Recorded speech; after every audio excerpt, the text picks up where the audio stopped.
Hello. Good morning, everybody. Welcome to the Muses. We are going to have a fun one today. We actually have a very special guest. This way, Elise Tabsberger is with us today. And Stephanie, what are you holding up? My finger, and I'm trying to point, but we're backwards. Yeah, really hard. Pointing method. I could do it. I got it. Elise do it. Way easier. Elise has actually been with us since the beginning of the Muses, watching our show and interacting with us. And we've had the pleasure of working with her one-on-one. And it's just been so wonderful to just watch her gifts coming online and her really stepping into her full power. And we thought it would be fun to just share with everybody how this all came online for all of us. And, with all of you watching, we thought, it would just really fit in with where you're at in your life, because we're all going through this together, right? I mean, sometimes it feels like we're all alone, but we're not. And that's what we're here for, to build community and to let you know that even though we're separated by miles, our hearts are all still connected. So welcome. And Lise, it's so fun to have you. It's going to be a great hour. Why don't we just go around and, Chris, if you want to start, we could just give a little bit of info on, how things started to kind of unfold for us. Yeah, life mission is different than awakening, right? It's a lot more complicated. Awakening feels like it happens in a flash. Really embracing your life mission, it took me a long time, and it's something that I still work on, and I kind of waffle back and forth on because they are so large.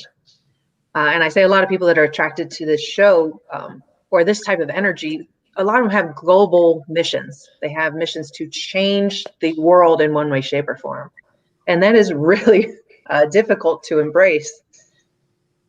So for me, it really came down to accepting who I was, and that what I was not incorrect. I'd been studying spirituality for so long, but I never felt like I quite fit until I stopped studying and started listening to my own guidance. And for me, that made a huge difference. I started to get information that was outside of what I'd learned.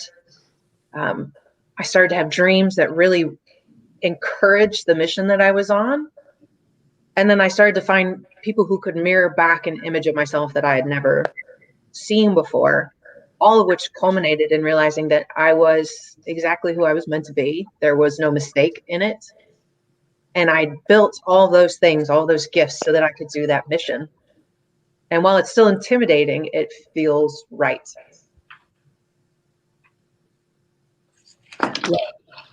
Yeah. Like in alignment. Yes. For the first time in your life, you feel like you're in alignment. Yes, absolutely. And I've seen everybody go through this in different waves. I've seen Steph go through it, and I'm starting to experience it a little bit myself as well.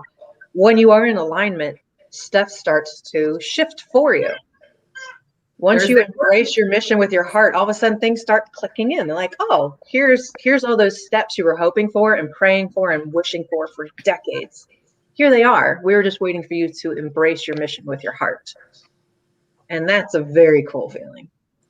I love the way you said that. Because that's really what it comes down to. It's stepping into it right here. Mm-hmm. And it's so frequency based. I study this all the time in human design. And when you think about it, your heart is probably the strongest electromagnetic portion of your biofield, right? And so when you really start to get in alignment with the frequency that is your true nature, then you just naturally start to attract people on that same frequency. And like Chris is saying, like synchronicities start to happen. And all of a sudden you're in the right place at the right time to meet the right people. And you're like, how is this so easy? It's not always easy. I want to preface that. I just said that and I'm like, oh, wait a minute. But you know what I mean? Like you you start to notice that you've got support. The universe. Katie, you were right. When it clicks, and it's all in alignment, it is easy. It doesn't mean it's always easy, and it's really not always easy. And there's a lot of really rough. And my thing is lonely. Like, it's really lonely to be in this place. And I did not have the gift of catching you guys from the start. I actually caught you last December. So, and now I start trying to go back and catch your earlier shows. But it was finally like, oh, I met my people. I speak your language. And the people that I've been surrounded with for so long, it's just a different language right now. And hopefully we'll be able to communicate again another time. But right now we're on a big break. Yeah. I'm on a break. I like that. I'm on a break. I'm on a break. I Yeah, got you're in lots charge. of things to do right now. And it's hard if people aren't at that place of waking up or this different thinking or shifting reality. Yeah, they just look at you like you're crazy, and it's hard to keep moving in that direction. But it's very lonely. I love seeing your beautiful faces every Sunday. It just lights up my heart, right? That space right there. And you guys are just magic, and you share it. So thank you. Thank you for that. Yeah. So how is it looking for you now that you are taking a break from giving too much energy out and you're focusing on yourself and empowering, your mission? What's that look like for you? So it's funny, that always strikes me because it's not like energy in, like there's more taking care of myself, but my whole being is, if I'm drowning and someone next to me is drowning, we're coming up together. And when someone else is drowning, I'm going down to fetch you. And even if it takes me down. So, that's something that that's just who I am. So I feel like a lot of times we're told to, focus inward, do your inside work. And that just doesn't ring for my being. So I have to do it all at once. Overachiever, perhaps a little insane. I don't know. It's just how I roll. But I think it's like listening, right? If you can really listen and not be freaked out by what's going on, this is so much bigger than me. I know this is bigger than me. A lot of my stuff happened when I lost my dad a little over 2 years ago. And as my husband says, I've always had lots of gifts. It just took him bouncing to kind of light it on fire. And I believe that he then went, in the spirit world, like, oh, my daughter can do this. Hey, go that way. And I was like, oh my God, I'm spirit's bitch. There was a week where I'm like contacting people I don't even know, finding random numbers. There's someone I got to tell something to, and giving all these messages that mean nothing. I don't understand. They don't mean something to me, but I was being used in that manner. I know I have a connection to moon juice. That's what I call it. Moon energy, moon juice. So usually full moons, I'm like, I say it's hummingbird speed. It's vibrating at a higher frequency. Doesn't matter what's going on in my physical being. My knees start bouncing up and down, and I'm just like buzzy. Like, but you talk about these experiences with people, and they're like, "What the hell are you talking about? You're crazy." And then there's you guys. I was going to say, you just the right people. Yes, that's why I need a break from that. I need people to say, "Oh yeah, my knees bounce," or "I get buzzy too." And I think something that's been a huge challenge, and I keep asking, like, what am I? What am I doing? I know the first time I talked to Katie, and thinking I'm having a 10-minute consultation call for human design. And as soon as she's on the phone, it's and I realize her darling son Parker was using me as a messenger vessel, and it's just here, honey, here, blah, blah, blah, blah. And I'm out of control. I just buckle up and ride. And she's like, "Are you a medium? Are you a medium?" I'm like, "I don't know what I am. Like, I don't think I'm a medium." Right? It's the what am I? Yeah. What am I? What am I doing? Who am I? Oh, you channel. Are you a channeler? I don't know what I am. And the other night, full moon, I was all sorts of buzzy. And I kept asking that question, like, what am I? What am I doing? What is going on? And the words that came through, and I really like this title, it was highly intuitive, empathic engineer. That's beautiful. Bam. That's Yeah, it kind of covers everything. I love it. It just came through. I like it. I think that's beautiful. Yeah, highly intuitive. My intuition's insane, and then like empathy and all heart, that's who I am and what I am. And then this engineer part, there's a part of like making all the connections, right, and stepping back and seeing big picture and connecting. And my dad was an electrical engineer. He helped get Apollo on the moon, like super geek, you know. And this was awesome. Okay, sorry, this is my hummingbird speed, sorry. I'm going to rein it back a little bit. My mom is all heart. When I was in maybe middle school and HIV and AIDS was new hot topic, she started a nonprofit for mainly women and children with AIDS. So as a teenager, I was running these kids programs. I was babysitting a little girl that was 3 that then passed in that year of AIDS. So, and I saw all these moms that would foster babies that may or may not, be HIV positive. And this was how I was brought up. And I lost friends when I was in middle school because parents, hi baby, because parents didn't want their children at my house, afraid they were going to catch AIDS or something. And in high school, I would give talks at different high schools to the kids to try and explain, like, it's not this scary. It's okay. We don't need to put everyone on an island and light it on fire. So my mom was of service. My dad was this genius engineer. He would tap on a screw somewhere and he could tell you what it was for, what it was made of, like just a geek. And one of my last times with my parents, I was able to thank them for the gifts that I received from both of them. And I thanked my mom for her heart and my dad for his brains. And then I was a little shitty and I said, could you imagine if I got the opposite? And my dad got a good crack out of that. But that was it. It's like, I feel like I'm an empathy engineer, right? Or with people. So those words kind of resonated with me. I'm not a medium. I'm not a channeler. I'm nothing that already has a mold and a definition. I like that. I couldn't find one that fit me. So I just, with the universe's help, created my own. Well, and I think that's what is happening. It's like the world is changing and, the walls are coming down and, the possibilities are opening up. And exactly what you're saying is exactly what people need, because they need that engineering. They're stepping into, a lot of people, the unknown for the very first time, where they feel like things are out of their own control to a certain extent. And we talked about this a couple of shows ago, that taking that step to claiming your power, really naming what it is outside of everything that you've learned. It's hard to do. It's hard to say, I am this, especially when nobody's ever heard of that before.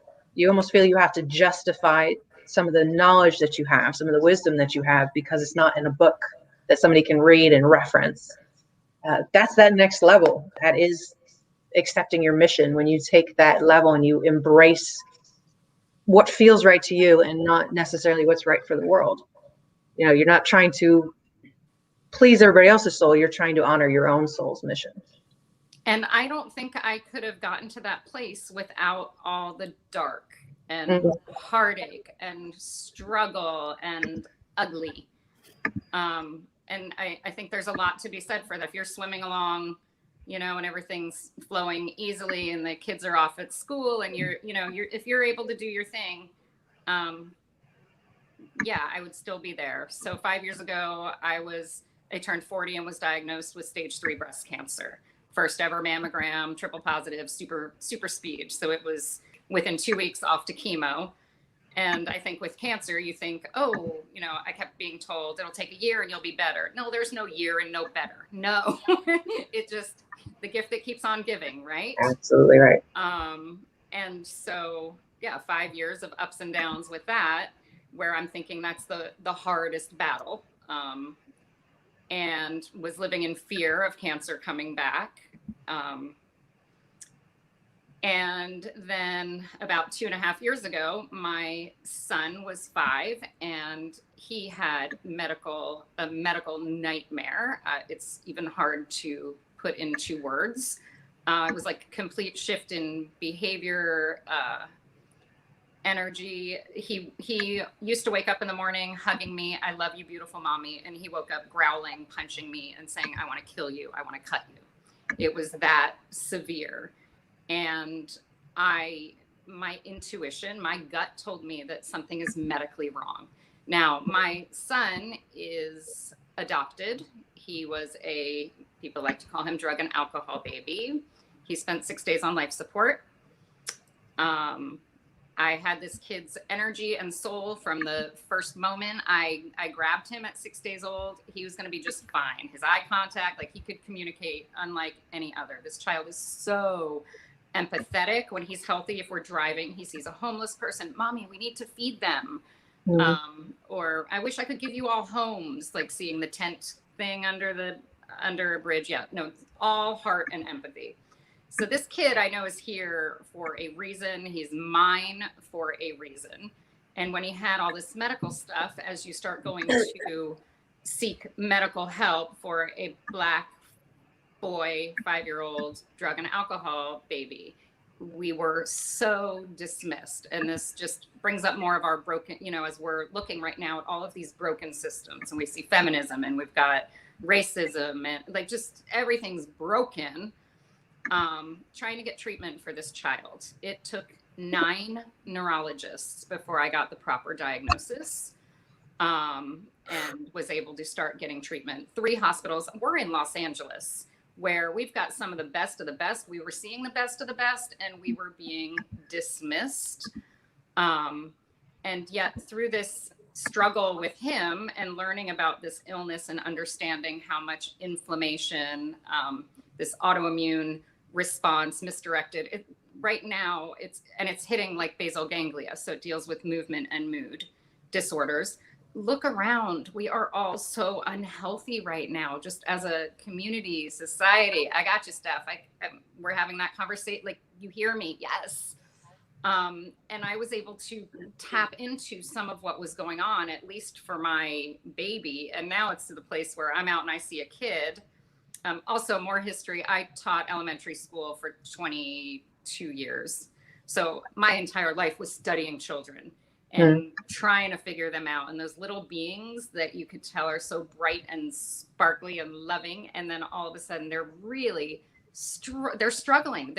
When there's a discrepancy between what they're capable of and how they're performing, there's something wrong and we need to look into it. So just super grateful that I really feel like I was given a key to understand health-wise what's going on there so that we can then help others. When my husband and I were still drowning in it, he's like, "We got to do it. We got to start a nonprofit." And I was like, "Oh yeah." And we're thinking it's going to take a long time. And our paperwork was like approved in record time. And here we are. Yeah, we have Empact, EMPACT, for empathy and making an impact, but an impact Change Foundation. Awesome. All us. But it's funny. It's been a for real nonprofit for almost a year, but it's nowhere out in that world, right? It's still being created, and the pieces keep coming together more and more, and it's so exciting and beautiful, but it's just not ready to be shared yet. It's still growing.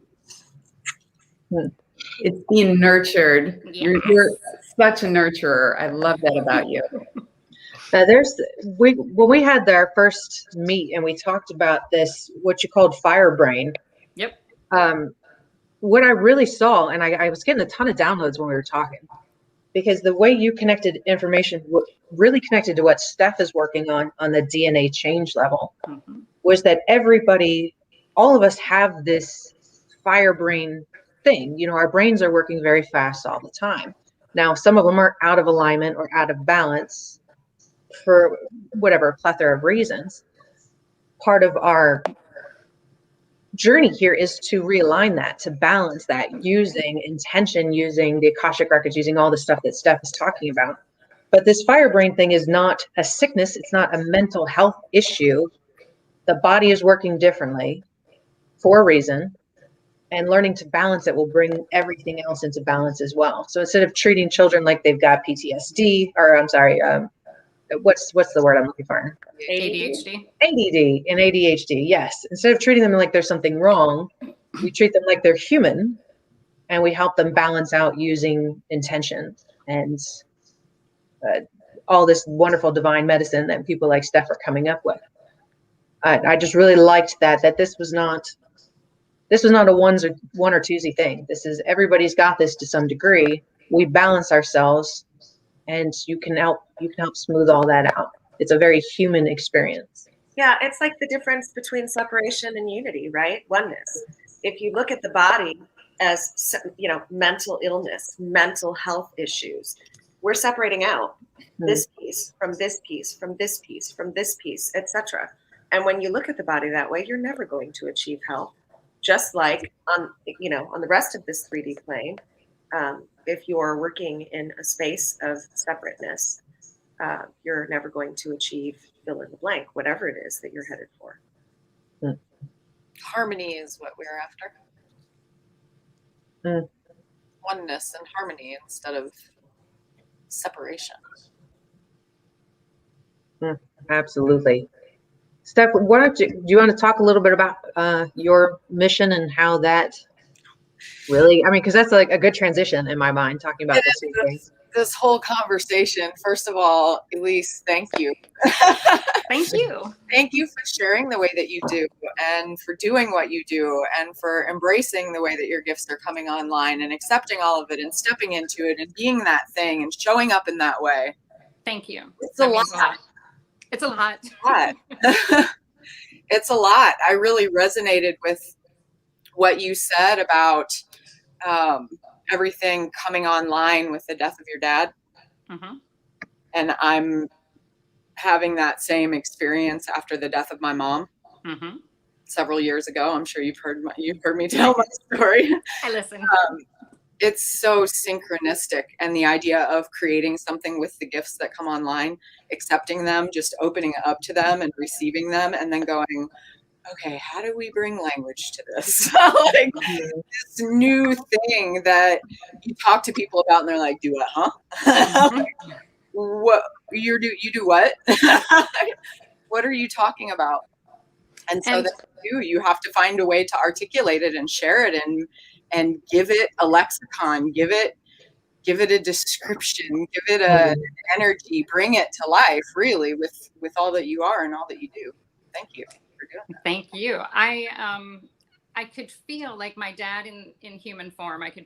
He had pulmonary fibrosis. It hurt me. I could feel his breathing from across the country. My chest was hurting. Like when he passed, there was such a state of calm and peace for me. It was so different than what I actually had expected, right? We're trained to look at death a certain way, and you have to cry and feel and like shut down. And I didn't have that. It was a much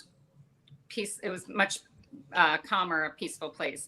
But in his human form, when he was in his body where he was struggling, the rules, the road went like this, and you do this, and you do this, and you keep teaching, and you do this, and your husband shouldn't have his own company. He needs a job. And like everything was so and so then like once he goes, and on the other side, to me, I felt like he had this awareness of, oh crap, I was wrong. It can look like, and my dad loved to travel, and yet, saving money. He left me a beautiful inheritance, so I get to travel. Thanks, Dad. But like looking down, like, damn it, I wish I would have done this, this, and this. And so it's like what my husband and I are planning on doing. Our kids are now 8 and 12, and I'm going to use the word bullshit now. We're calling bullshit on so much of this, all the broken systems. I got my master's in education. I have now pulled my kids out of school. We do different everything. We're doing everything differently. If someone says, oh no, you have to send them to school this way, my husband says he's going to ask, but why? And I'm like, can I ask, says who? Says who? And he's like, well, a lot of people can say. I'm like, great, then they can talk to me and explain why. They can tell me how I should run my life. And it is so exciting and freeing, right, to let go of all this traditional nonsense, this bullshit that we're told you have to do these things, you have to have these things.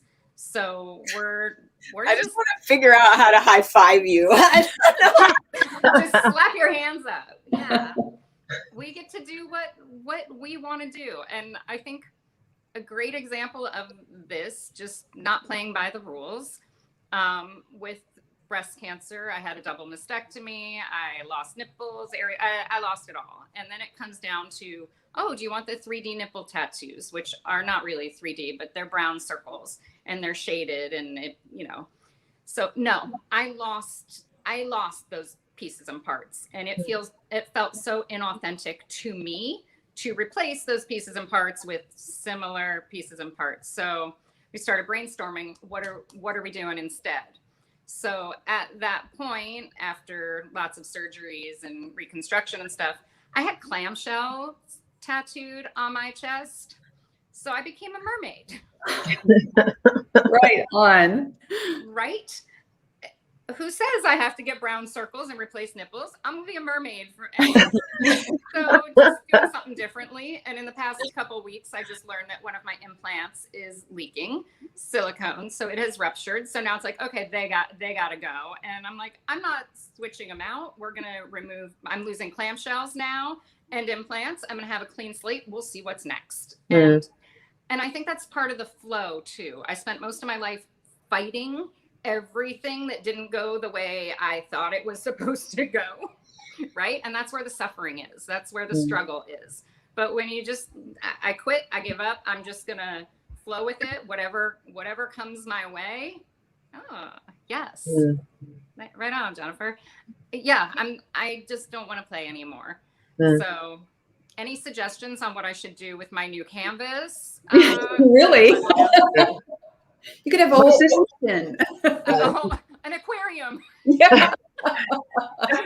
I was thinking a Candyland board game could be quite a riot. Like, yeah, shoot some ladders, Oh, that's awesome. My sister's looking at getting some of the flower ones. They do these beautiful flower tattoos that come up and around, and essentially just in the shape of a breast, even if you don't have them. And they're just gorgeous. So she's looking to do that instead of getting the whole nipple thing. I'm sharing her business on here, which she probably doesn't like.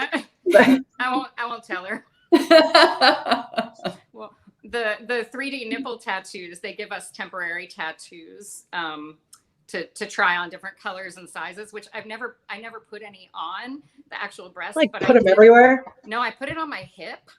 And I called it my hipple. I like it. It's a new word. It is the funniest thing. Like, just imagine leaning over somewhere and looking and seeing, like, literally it looks like a nipple because of the 3D-ness, the shading, and see a nipple growing off someone's hip. So I told my husband, I'm like, maybe it's time to really rock a hipple. So we'll see. Oh, they need a camera to follow you around because that would be priceless. It's pretty funny, I gotta be honest.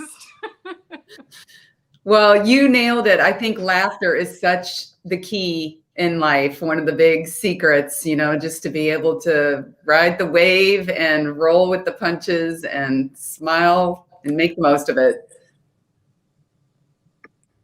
Yeah, especially right now, that disconnecting attitude, perfection. I think that's the only way to really get through all the drama they're trying to impose into our lives. We don't have to accept that. That does not have to be our reality. Our reality can be the gnome with his middle finger up in the kitchen. Like that can be our reality. It can be nipples on the hips. We can have our own reality. We don't have to do what we're told anymore. And I like it. Yep. So that's where my family and I, even the name Tavsberger, February 5th of this year, we went to court and changed our last name. So my last name was Bamesberger, and my husband and the kids were Tavs, Tavss. And for over 10 years, we have called ourselves the Tavsbergers because that's inclusive. And Yeah. that's who we are. We have created this new family. And Mhm. when we finalized the adoption for my son 6 years ago, I told my husband, I said, hey, let's make him Emery Walker Tavsberger. And then the three of us can like change ours now. Let's do it. We got the perfect opportunity. And he was not ready yet. And that is okay. Men take more time, lots more time sometimes. But thanks to Rona and the ability to look at everything that's broken and what are we doing about it, we're not suffering because things are broken. We're stepping up and switching them and changing them and making them better. And he said, I think it's time. At 50 years old, my husband decided to change his last name. That's great. Awesome, right? Yeah, really. That is change. And yep, we went to court and there we are. We are now legally the Tavsbergers. My in-laws asked if they could wait until, if we could wait and change our name after they died. We didn't take them up on that, but there's a lot of that tradition is very hard still. We're still battling a lot of tradition. But hell, we're the Tavsbergers. We're here to bring laughter. I love your courage and like just your ability to like pave the way, You probably don't even realize the impact, impact, the shifts that you are making in the world. It's just amazing. Bottle that my, shit up and sew my it. husband asked me, is that? She said she's shaking her head so much she's going to need Bengay for her Keep going. So Jennifer, we're going to need to talk after this. I'll give you my digits. Because anytime I'm like, can I find my people? Where are my people that this resonates with? Because a lot of my people are scared shitless. And you kind of have to be brave to take on this package that I have brought. That's definitely part of the warp speed that you're going through. The awakening traditionally had some forms of stages, right? We shed our friends. That's a lot of what we shed. We shed the identity that we thought we had, and we slowly embrace our gifts. You've really compacted that down. And so you're embracing your gifts, your mission, losing the friends, losing the false identity. Shedding my physical body as well. Yeah, absolutely. But I love this. And we talked about this the other night, that idea of experience versus education. Yes. We can study for decades and not get to the same level of awakening that we need to be to embrace our mission versus just allowing like that.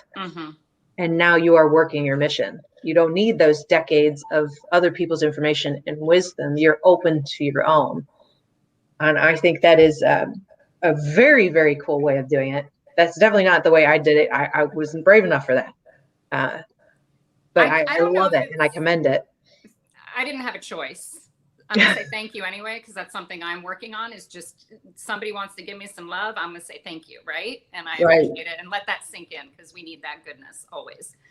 I didn't have a choice. I didn't have the time to do any reading and researching and learning, but it was also very jarring to my system because I didn't know what was happening or what to look for, right? All of a sudden I'm giving someone a message from their dead brother or something, like what is happening? And I, rather than shutting down, I was like, all right, I'm just gonna flow with it. But then in groups like this, I feel very intimidated, I guess. I feel like you guys have a whole language that you speak. You've got these names that you throw out. You've got people that, the researchers, the studies, the book. You have all these tools, right? You don't have them either, Kat? So I haven't said much because I have too much to say, if we're being completely honest. I love it. So everything I say is probably going to be kind of compact this hour. But I had a similar experience where the circumstances required that I come online largely in a vacuum, and in many ways not a vacuum, but without the access to the things that I would have thought that I wanted to have at that point in time. that if the circumstances had been different, I would have done things very differently. And thank God that they, divinely, that's exactly what they were supposed to be. I felt a lot of time, spent a lot of time initially feeling, I'll just say exactly what you just said, my own flavor of exactly what you just said, because I have not spent a lot of time, I haven't spent any time studying or reading somebody else's stuff, learning about somebody else's method for this thing, that thing, or the other thing. I've done a lot of work with Emily Harrison, and that work has largely been, it's all been on me, though. It's not learning somebody else's stuff. And I'm a huge proponent. I think that when you talk about, there's a theme that's running through here for me. When you talk about, I'm not a this and I'm not a that and I'm not a that and I'm not a that, this is the words that I'm going to use to describe what it is that I do. I think that largely all of the titles that we're coming up with, they are those things. They are channeling, they are empathic, they are psychic, they are medium, they are all these things, right?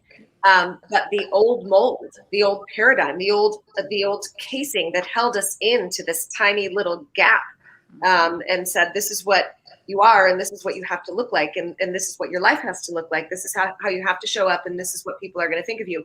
That doesn't fit anymore. That doesn't exist anymore. So I believe all of us that are waking up right now, those titles aren't going to serve any of us. And it doesn't matter what it is that you do.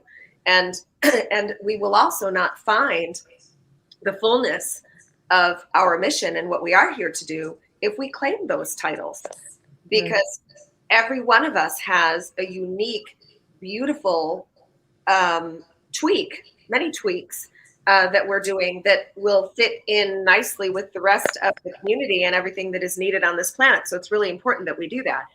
And so I'm saying there's a theme here. That's part of the theme of what you're talking about. I think that there is an entire community of people that are waking up to their gifts, to their mission, to their to these experiences that they're having, that are finding themselves in a position purposely, which can make you feel isolated. So I would suggest that you just remove that from your vocabulary altogether, because there is no such thing as isolation on this plane. And especially when you are in the presence of the divine, the way that you are and that we are, there is a oneness that fills up like nobody else on this plane can fill up.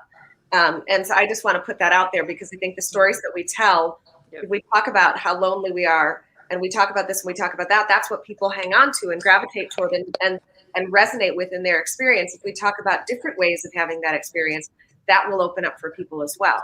So I think it's important to recognize what's being experienced, but it's important to talk about what that really is and what the real purpose of it is and what really opens up there, what is possible for you in that space. And I spent God knows how much time with insects, bats, birds, and that was it. Dogs, cats, that was it for me. They were the best teachers I've ever had and ever will have, I'm quite certain. And that energy, the energy of the wind, the energy of oneness, that unity that occurs when you're out and about someplace, usually in nature, not in these fake constructs of the world that we create all over the place, but when you actually have an opportunity to interact with all that is, the all with a capital A, that's when that stuff comes in. And that gift of being able to remove enough of that distraction and outside stuff so that you can enter into that space of oneness, that isn't alone. That isn't alone. That isn't lonely. It's the greatest gift that there is. And I think it's the place within which you find what it is that you're here to do. If we're reading everybody else's work and we're taking everybody else's classes to learn what it is that they do specifically, as a means of trying to discover our own gifts, your road is going to be bumpier, in my opinion. That doesn't mean that there's no reason to ever read. I read like crazy to ever read. That doesn't mean that we don't all have things to teach each other that are valuable. I'm simply talking about, I don't think it benefits anybody to learn what somebody else does. I think it benefits to learn what it is that you do within whatever framework it is that you're choosing. Amen. Mm-hmm.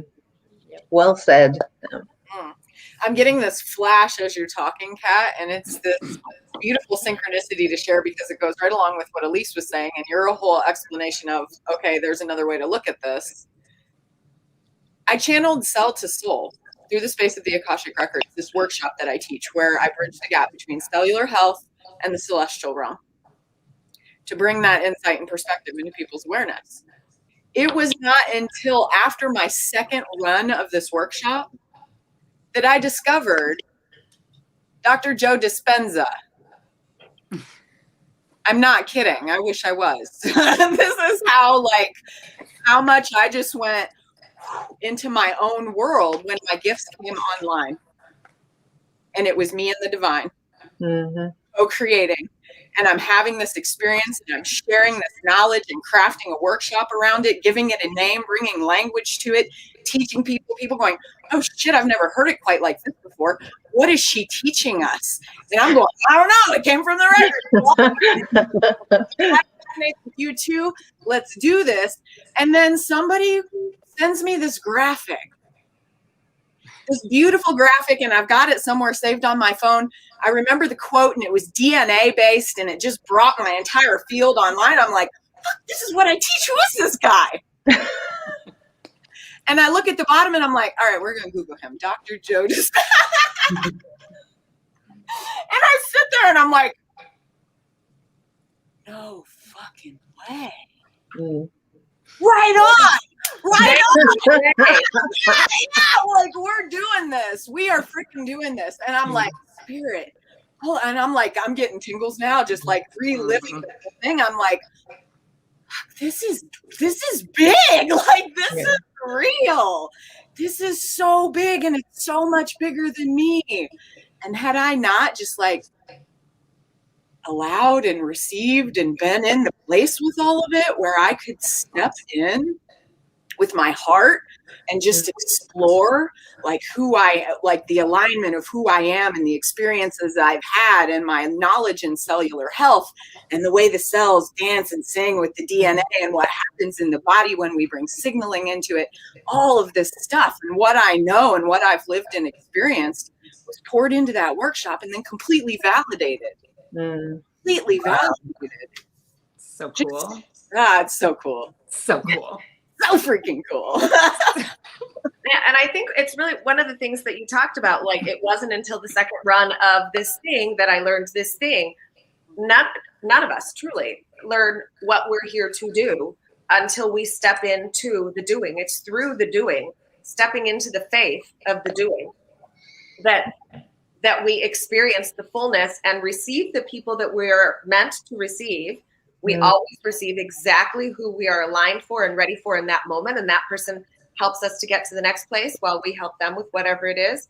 And it's just this beautiful dance of this. And as we engage in this dance, we learn what we are actually here to do. It opens up and it heals all of the things that need to be healed at the same time. It's a beautiful giving, receiving. That opening is just so, it seems so simple and yet it's so profound. I mean, Spirit validated what Steph had already been open to. You know, she was already doing it. She already had faith that it was happening. Spirit's like, oh, here, by the way, this is legit. Congratulations. You channeled in some masterful stuff, which is awesome. But that opening, that's like the most important step. Just being open to trust yourself, trust your message, and to do it. And whatever comes is exactly what's meant to come. Yeah, and the validation for everybody that isn't receiving. Yes, you brilliant being. You have brought in another layer of this thing that we all know to be that is already of value. That somebody else has already said there's a value here. And I just want to say that isn't going to happen for everybody, right? A lot of us are going to bring in things that are not any version of operating here that's recognized as already being valued. And that value is still going to come through. It's going to come through in what it is that you do with the people that you work with. You're going to see it live time. And I know this stuff sees this too. You're going to see live time what the world change in front of you, possibility change in front of you, healing and opening up. And that's the space. That's the space. That's the space. Because yes, Steph brought in things that Joe Dispenza has done some things with too, and she also brings in things that Joe Dispenza hasn't figured out, you know, and other people haven't figured out yet also. And then somebody else is going to do the same, and somebody else is going to do the same, and somebody else is going to do the same. And that space for me, that space is the ultimate space, because that's what we are here to do, to bring in what hasn't been seen, what hasn't been heard, what hasn't been known. And I say this because I think it's the hardest thing to step into. What nobody has recognized a value around yet, or even has a concept of yet. It's sometimes the hardest thing to voice, and it's the most important stuff to voice. Absolutely. You had mentioned Emily earlier. I remember one time her saying that the modern day spiritual warrior, you know, we all think, when we think of like an enlightened being, we think of like a Buddha, you know, meditating under a tree. But she said it's people like all of us here, at least, especially you sharing your story, that are just going through it real time, you know, being open to experiences and possibilities. And that's how they pave the way and become examples for others. We don't have the luxury, you know, of having years to, you know, meditate. You know, we're at warp speed these days. So everything is just happening all at once. But we chose to be here, right, at this time, and with, you know, the gifts that we brought. And so it's like beautiful once you can find other people that are, you know, at your vibration, you know, because I do connect with you on that feeling of loneliness. I think it happens to all of us. And I think it's part of the lesson that we're here to learn, you know, as we move as leaders in this area towards unity consciousness, then we, you know, others move with us. But sometimes, you know, when you're paving the way, and, you know, that's the thing, the joke about enlightenment, they say the funny thing about enlightenment is there's no one there to enjoy it with, right? You get there and you look around and you're like, oh, okay, it's me and God, you know? So anyways, yeah. Yeah, after I have hummingbird sessions, whatever, and download, and I'm buzzing. And just recently, a while ago, I had carpal tunnel surgery, and it's all related from lymph nodes and radiation. Like, my right hand has not been working properly for a couple years now. And rather than get frustrated and bent, I look at that as there's a reason. And I think with all my energy that I have and everything I want to do with my right hand functioning, I would be wrecking myself. So universe is trying to slow me down. I see that, I can feel it, to slow me down by hammering a giant nail perhaps through my right palm, right? Like, fascinating. So I've got this not functioning, but lately I've been needing to grab a pen and just write this stuff down, because it's just too quick, too fast and furious. And that being like, that connectivity is such a magical, like, you cannot even describe that space. And it was really fun because I use my husband to like bounce things off of, and oh my God, and sometimes I make him write. He's got to be my note taker. But my daughter, who's 12, and she's got all this magic, but just doesn't know it yet, right? We can't wait till we can break through and get her out. But she was watching this whole thing, and I just saw her looking in awe, like, whoa, and it didn't scare her. It was exciting. And then afterwards, I'm like, hey, babe, you can do this too. And like, I can. Yes, you can. Oh. So like, so exciting. But I think after something like that, you want a girlfriend to be like, oh my God, can you believe this? And they go, oh my God, yes. And did this happen? Yeah. But it's that connectivity, right? And I'm not. And Kat, I love what you do with words, and how, like, I connect most with you because I do this for everyone in all of my beings, but I'm not able to do it to myself. So you catch those words that come out and hurt. Oh, she's about to get you right now. You asked for it. Bring it. Get her, cat. You are able to do it for yourself. It's a practice, just like anything else. It's Thank an you. awareness that you turn into a practice. You're right. I'm working on doing it for myself. And you mirror that really big and bright. Chris. Oh. Go get her. So yes, it's yes, and yes. I'm just gonna say yes. I gotcha. But having a girlfriend to be like, connect on that level, it's everything. Yeah. Elise, I bet when you were automatic writing and you were just flying, I think you said you did like 20 pages or something one night. I bet your hand didn't hurt. I didn't notice I had a hand. Yeah. Couldn't read most of it, but I didn't hurt. Isn't that cool though? Yeah. I really think multiple things on what you're saying. And for you too, Katie, this feels very fast when you look at it from the ground, right? When you're in the trenches, it feels like we're moving very fast. But we have spent many, many lifetimes preparing for this moment. So we are more than prepared. It's all remembering versus learning at this point.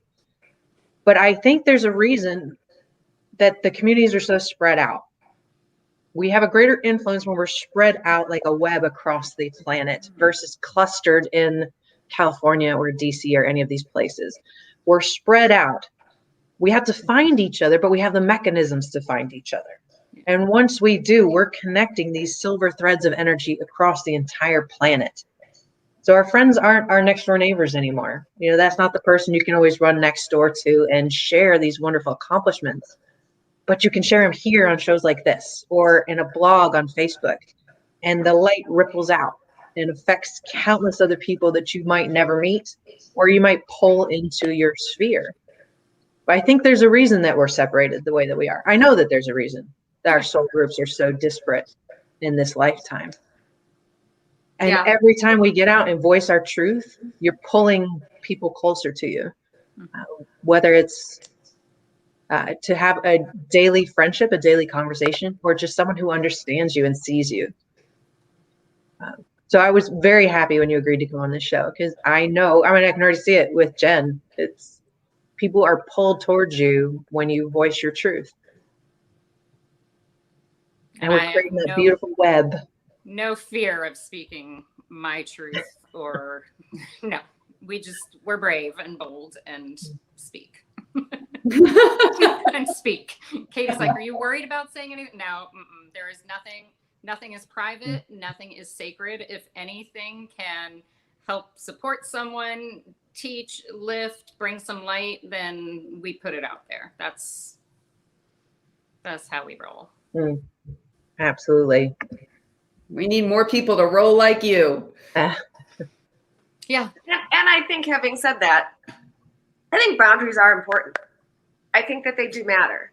I think in, what everybody has different ones. And I think knowing what yours are matter. And I think also creating the boundaries for the experience long-term is a necessity so that you are able to do and hear and be and see and all of the things that you're meant to do and be and hear and see in a way that is supportive of your experience and your energy so that you can continue. Management of that matters just as much as if you were going to be, I don't know, anything that you can do on this plane, any job that you take on, it wouldn't be advisable to do it 80, 100 hours a week and never sleep and be interrupted and get phone calls in the morning at 2 a.m. and be called into work on Sunday every week. And, that kind of stuff, we can look at that in that environment and go, yeah, that matters. That's not healthy. That's not good for the long term. You're not going to get to where you're going that way or where you want to go, where you're meant to go. And the same thing is true in this environment. We do not have more of in my opinion, we do not have more of an imperative be out here than we do in here. In fact, I would argue that it's exactly the opposite. Our imperative is to key into here, take care of ourselves, connect, become one with the divine that we are and that is within us, that we are created of, and put that mission in front of all else, because in doing so, we accomplish the reason that we came, which has a ripple effect out into the world that matters. Beautifully said. Absolutely. That's all I got. For sure. Well, at least you had even mentioned that the other day, because on a full moon, you know, people are on the other side of the veil knocking at your door at 3 a.m., aka my son being one of them, that you realized, you know, yes, there's time for you to put the open sign up, open for business, and times, you know, you need to shut that down so that you can rest and recharge and reset and do all the beautiful stuff. I'm not killing myself staying up at night being harassed by spirits and souls. It's funny, like the boundaries and self-care, all that. Yes, that is kind of like, that is the basic needs as far as I'm concerned that need met. So wasn't even a topic for discussion. I am so supported in terms of, I call her my friend who cleans my house and makes food twice a week, like things like that. Because this physical being, I couldn't do what all I need to do without support. So there's calling and support. There's definitely boundaries, but I'm very open. And if universe, something needs to get a message through me, and that is part of my human design is messenger. And that word just resonates so clearly when I'm like, what am I doing? What am I doing? Delivering messages. And it is not a job. It is not a chore. It is really exciting. It's crazy. And the gift that I get to receive to give someone else that gift is probably just as good, if not better than, it's really nice. And something that I always say to the universe, if you're doing work for the universe, you get prizes, you get taken care of, you get rewards. And that has been so like clear in my life as a pattern. I'm doing the right thing. We had a neighbor in our old house that was passing, and I got a message to get her relatives in from London, her sisters, her brother. The husband had a stroke. He wasn't well. And it was just the whole message. Within 3 days, we had these family members from London into California. They got to spend 5 days with their dying sister, paint her nails, love her up, get her hair done, laugh, share baby pictures. And she went to sleep on the couch and died. In that period of time. That was not, I was at home dealing with my own utter chaos. It wasn't brain work, me to we need to do this. It was just really easy, right? When the universe wants you to do something, and we go back to that, it is easy when it's in alignment. And then it was so funny, not funny, but as the neighbor's body was going out the back door, my bathroom window was second story. So I see her body going out the back door, and I see my massage chair coming around the block to come in my front door. So that was like, oh my gosh, I helped do this, and now I get my prize. Thank you. Like, on such a physical level. Normally it's not that obvious, but that was the first time that it clicked to me, like, oh, that was like a prize for doing some universe work. So much fun. It is fun. That energetic exchange matters. It's important. It does. And I think, like you're saying, it's important to recognize that when you are doing the work that you truly are designed to do, it recharges you. Like you said, you end up that's part of the gift. But I do connect with you deeply on that, Kat. Like, I have realized, because I am just such a naturally giving, connecting person, that I do need to be aware of spending as much time focusing and loving on myself and filling my cup up as I do doing that for others, even though it recharges me and it feels good. You know, even great masters of energy work, you know, have gotten disease and things, and people have questioned, like, how can that even be? Like, they are these great masters and they can, you know, heal and become anything. And but it's that, again, it's that exchange of giving out and taking on karma, you know, from others, and you know, dealing with your own energy. Yeah. I always found that so fascinating. I'm like, wow, how can this enlightened master end up getting cancer? And it's because, you know, they open themselves up a little too much, you know? Yeah. And I think also there's, I think it's interesting as you talk about, Elise, the feelings that you have when you're doing the work.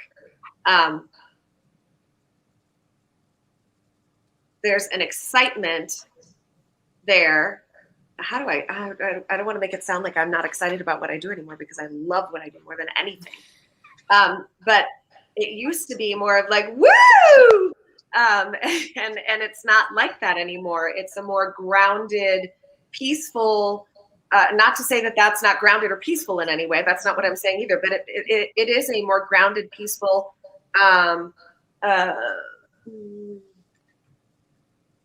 it's different. It's different as the time has gone on.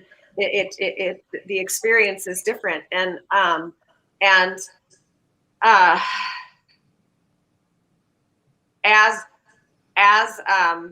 we become, I believe, as we become accustomed to all of the things that it's our journey to become accustomed to in the space that we occupy, whatever it is that we're doing, it becomes even more important to get all of those things into alignment in a way that supports what we do moving forward. And it's all exactly what it's supposed to be in the moment that it is. And it is fun. There's no greater ride in the world. And to have that wisdom, to have that information, to have that connectivity, to have that support, to learn what it actually really is to be here beyond the veil of confusion and distraction that oftentimes we are you know, that is here for anybody who chooses to invest in it. And I think up to a certain age, most of us do. It takes those of us who came here to do this a little while to figure out what's what, because this place was designed to be a confusing place. It was designed to be a place that creates the opportunity for separation. All of that serves purpose, and so many other things. But I do think as you invest in the experiences that you're having, and you learn with each new experience, it opens up, and you learn in a deeper way the fullness of what it is that each of us is here to do. When I say you, I'm talking about me.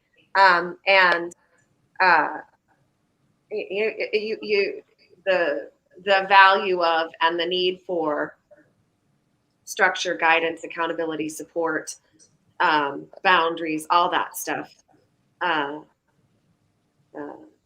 community, becomes more and more and more and more and more apparent. Yeah, that level of excitement is what gets it's that awakening feeling. Everything feels new and awesome. It's like adrenaline. Eventually, that adrenaline does go, and just like Jen said, it's replaced. That excitement is replaced with appreciation, and just a sense of knowing that you're doing what you're meant to be doing. And it's an absolutely wonderful feeling. But a lot of people can miss that excitement and feel maybe they've lost something. You haven't. It's like almost sinking in. It's like your roots are sinking in and really grabbing hold of what you are. I feel like I'm being schooled by my teachers right now, and I'm going to say, no, I'm going to still Okay. grab this excitement and still go, woo! That's what we're supposed to do. There are ways to continue to do that.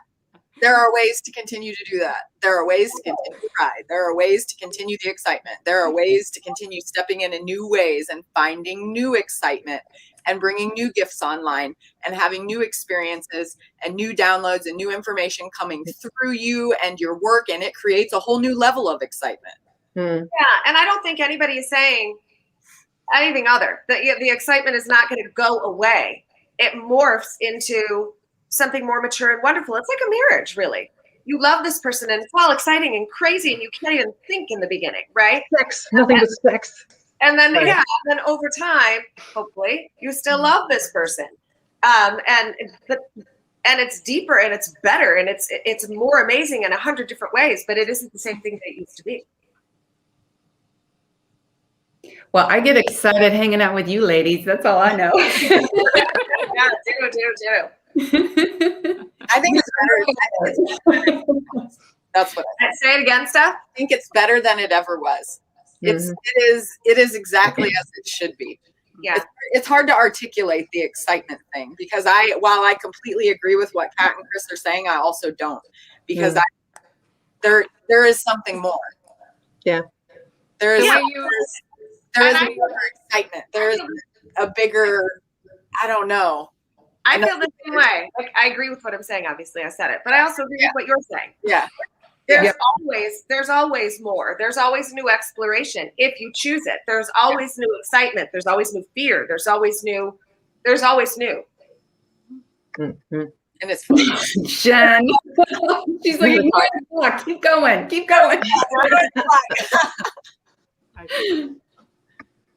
Well, I think we actually have to adhere to the clock because our thing is ticking down. It's kick us off at a certain time. Is that what happens? No, it said it flashed something at me, but I don't know if it'll actually kick us off. I don't think it will. Well, I mean, you guys can keep going if you want to. I'm just sitting here. I know. I'm just listening. So after talking to Katie, she's like, you need to get on the Muses. Come on with us. I'm like, I can't do that. I don't know you guys. I know. And then I talked to Chris and she's like, you got to come on the Muses. No, I got to know you guys first. This is not my comfort zone. I don't do this. This is my first ever video up. No. Well done, sister. I'm a video virgin. This is all brand new. So, and then with that full moon juice and all that, one of the things that came out was like, enough of your nonsense, like Muses. Yes. I'm like, okay. So I let them know, okay, it's on because I was told.